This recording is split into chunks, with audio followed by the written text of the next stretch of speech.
Hello guys, ഇന്ന് ഞാൻ നിങ്ങളായിട്ട് ഷെയർ ചെയ്യുന്നത് ഫിലോഡെൻഡ്രോൺ എന്നറിയപ്പെടുന്ന ഒരു അടിപൊളി ഇൻഡോർ പ്ലാന്റിൻ്റെ വിശേഷങ്ങളാണ്. അപ്പോൾ ഈ പ്ലാന്റിനെ എങ്ങനെയാണ് ഹെൽത്തി ആയിട്ട് ഇതുപോലെ നിർത്തേണ്ടതെന്നും ഇതിൻ്റെ കംപ്ലീറ്റ് പ്രൊപ്പഗേഷൻ കെയറിംഗ് ഒക്കെ ഞാൻ ഡീറ്റെയിൽ ആയിട്ട് പറയുന്നുണ്ട്.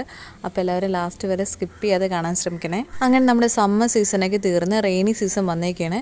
അപ്പോൾ ഇനി പൂക്കളുള്ള ചെടികളിൽ നിന്നും അധികം പൂക്കൾ ഇട്ടാലും അത്ര ഭംഗിക്കൊന്നും നമുക്ക് തന്നെ കെയർ ചെയ്യാൻ പറ്റില്ല.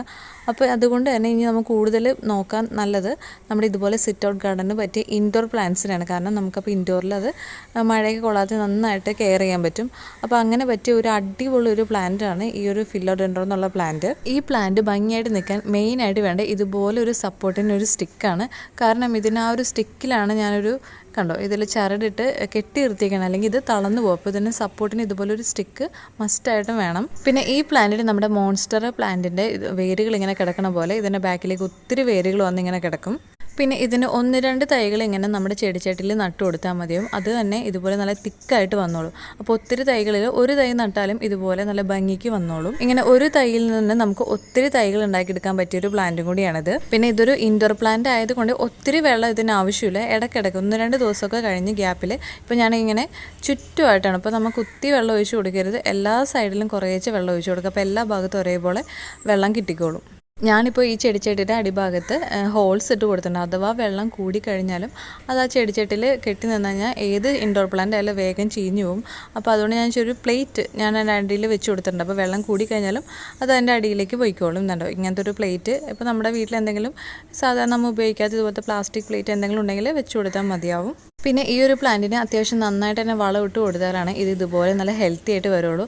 അപ്പോൾ ഞാൻ എല്ലാ ചെടികൾക്കും ഇടുന്ന പോലെ എല്ലുപൊടിയും ചാണകപ്പൊടിയാണ് ഇട്ട് കൊടുക്കാറ്.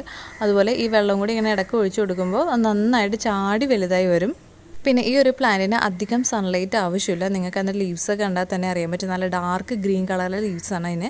അപ്പോൾ അധികം സൺലൈറ്റിൻ്റെ അങ്ങനെ ഡയറക്റ്റുമായിട്ടും വേണ്ട, അധികം സൺലൈറ്റും ആവശ്യമില്ല. ഇപ്പോൾ ഞാൻ സിറ്റ് ഔട്ടിൽ ഒരു കോർണറിലായിട്ടാണ് വെച്ചേക്കുന്നത്. അതിൻ്റെ ലീവ്സൊക്കെ ഉണ്ട്, നല്ല ഡാർക്ക് കളറാണ്. അപ്പോൾ അധികം സൺലൈറ്റ് വേണ്ടാത്ത, എന്നാൽ 2 ദിവസമൊക്കെ കഴിയുമ്പോഴേക്കും വെള്ളം ഒഴിച്ച് കൊടുക്കുകയും വേണം, അല്ലെങ്കിൽ അത് വേഗം വാടിപ്പോകും. അങ്ങനത്തെ ഒരു പ്ലാന്റാണ്. പിന്നെ ഏറ്റവും കൂടുതൽ ശ്രദ്ധിക്കേണ്ടത് ഇതുപോലെ കാട് പിടിച്ചുള്ള എന്ന് വെച്ചാൽ പച്ച ഇലകളുള്ള ചെടികൾ ഒത്തിരി വലുതായി കഴിയുമ്പോൾ നമ്മൾ സിറ്റ് ഔട്ടിൽ അല്ലെങ്കിൽ വീടിൻ്റെയൊക്കെ അടുത്ത് വെക്കുമ്പോൾ ഇടയ്ക്കൊന്ന് അതിൻ്റെ ചെടിയുടെയൊക്കെ ഇടയിൽ ഒന്ന് നോക്കുന്നത്, ഒന്ന് ശ്രദ്ധ കൊടുക്കുന്നത് നല്ലതാണ്. കാരണം നമ്മുടെ പാമ്പ് പോലത്തെ അങ്ങനത്തെ എന്തെങ്കിലും ജീവികളൊക്കെ അതിൻ്റെ ഇടയിൽ കയറിയിരുന്നാൽ നമ്മളറിയില്ല. അപ്പോൾ അത് ഒന്ന് ഇടയിലേക്ക് ഒന്ന് തട്ടി കൊടുത്ത്, പിന്നെ നമ്മൾ ഇൻഡോർ വെക്കണോണ്ട് തന്നെ ഈ ഇലകളിലൊക്കെ പൊടി പിടിക്കാനും ചാൻസ് ഉണ്ട്. അപ്പോൾ ഇടയ്ക്ക് നമ്മൾ വാട്ടറിങ് ചെയ്യുമ്പോൾ ഇലകളൊക്കെ ഒന്ന് ജസ്റ്റ് ഒന്ന് വാഷ് ചെയ്ത് കൊടുത്താലും ഭംഗിയായിരിക്കും. പിന്നെ നോക്കേണ്ടത് ഈ ചെടി വലുതായി വരുംതോറും നമ്മളതിനെ കയറുകൊണ്ട് ആ ഒരു സ്റ്റിക്കിൽ ഒന്ന് സപ്പോർട്ട് ചെയ്ത് കൊടുത്ത് വെക്കണം കേട്ടോ. അല്ലെങ്കിൽ അത് ഒത്തിരി മുകളിലേക്ക് ഒത്തിരി ഇല ആയി കഴിയുമ്പോൾ നല്ല വെയിറ്റ് ആകുമ്പോൾ തൂങ്ങി വരും, ഒടിഞ്ഞു പോകാനും ചാൻസ് ഉണ്ട്. അതുകൊണ്ട് വലുതായി വരുംതോറും നമ്മളൊരു ചരട് എന്തെങ്കിലും എടുത്തിട്ട് ആ കോലുമ്പോൾ ഇപ്പോൾ സപ്പോർട്ടിന് കൊടുക്കുന്ന സ്റ്റിക്കായാലും അത്യാവശ്യം നല്ല ബലമുള്ള സ്റ്റിക്കാണെങ്കിൽ അത്രയും നല്ലത്, അല്ലെങ്കിൽ വളഞ്ഞു പോകാൻ ചാൻസ് ഉണ്ട്. പിന്നെ ഈ പ്ലാന്റിൽ ഇതുപോലെ ഇല ചുരുട്ടിയുള്ള ഒരു കേടായിട്ടാണ് ഞാൻ കണ്ടേക്കുന്നത്, അല്ലാതെ വേറെ കേടുകളൊന്നും ഞാൻ ഇതുവരെയും കണ്ടിട്ടില്ല. പക്ഷെ അങ്ങനെ ഇല ചുരുണ്ട് വന്നാൽ അത് പെട്ടെന്ന് തന്നെ ശരിയായിരിക്കുള്ളൂ. ഞാൻ പ്രത്യേകിച്ച് മരുന്നുകളൊന്നും ചെയ്തു കൊടുക്കാറില്ല. പിന്നെ ഈ ഒരു പ്ലാന്റിന് പ്രത്യേകത, പെട്ടെന്ന് കാട് പിടിച്ച് വലുതാണെങ്കിൽ നമ്മൾ നന്നായിട്ട് അത്യാവശ്യം കെയർ കൊടുത്താൽ മാത്രമേ ഇതുപോലെ ഭംഗിക്ക് വരുള്ളൂ.